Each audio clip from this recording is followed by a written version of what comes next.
Hi, welcome to part 2 of the rose video. What we're going to do in this video is just show you a couple different techniques we used on those roses. Remember, they're all made using white cardstock. This is just the plain one, white cardstock. These are the pieces that we use to assemble the rose. Video number 1 will show you how to put those together to make your rose. What we're doing here is going over some of the different techniques we use to make the white cardstock look really different. Here's one of the techniques. I know it's a little difficult to see in the video. This one here is using the flocking powder. This particular flocking powder is Ballerina Pink, and hopefully I pronounced this right. It's by that company Inkadinkadoo. And this particular, I found this at AC Moore. They carry this in all different shades, so you can make your rose whatever color you want. I just started with a little bit of glue on the pieces before assembling them, and just put some of the powder right over the glue, let it dry, and assembled the rose. Makes a really neat looking rose, very soft looking. And the next rose that I did, again, started before assembling the pieces. Hopefully you can see this in the video. Put a little bit of glue on it, and then I used that Inkadinkadoo glitter for this one. Just this one particular one used pearlescent. They have lots and lots of different colors, so you can make your rose glitter in any color you could possibly imagine. There's lots of different colors. Makes a really neat looking rose.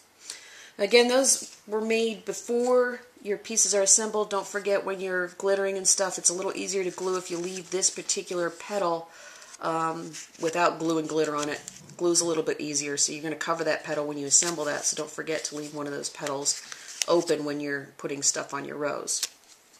Now, one of my favorite techniques that gives you so much versatility is using chalks. This is just regular chalk pastels here, okay? And I just use a regular paper towel. To do this. You can use Q-tip or whatever you have handy. Now this particular one I've started already. Let's pick up another piece here. And all I'm doing is just taking a little bit of that chalk on my paper towel, and I'm just brushing it over that piece. And it goes real fast. Now remember, on some of your projects, the back of your rose is going to show as well, so I always do a little bit of color on the back of the rose, just so it matches. If you should see a little bit of the underside of the rose. So I'm doing both front and back. I'm doing a quick coat over the entire thing, front and back, and then I'm going to go back through and I'm going to just do the edges and a little bit going down the fold there, just so it gives the flower some dimension. I don't know if you can, hopefully you can see what I'm doing there. So I'm kind of going down there, just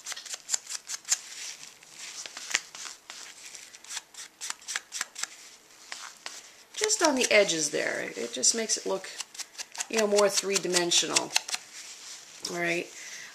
So then you're going to have a piece that looks like this. Now you want to do that to all your pieces. When you're all finished with that, you can set those pieces using some sort of acrylic sealer. I used the Mod Podge acrylic sealer there. Just gave it a quick spray, let it dry, assemble your rose. Now if you assemble your rose and maybe you forgot to put your sealer on it, which I did with this one, you can use Glimmer Mist, and I found Glimmer Mist worked really well at sealing the chalk. I had no problems with the chalk coming up after using the Glimmer Mist, and it also gives it a real neat sheen to it. This particular one, I used the iridescent gold Glimmer Mist and sprayed it right over the chalk, and this is probably my favorite rose. I love this. Really just very pretty. Glimmers in the light. Very nice. And that concludes today's video. We will be posting another video very shortly on some additional rose techniques. So stay tuned for that one. Thanks for watching.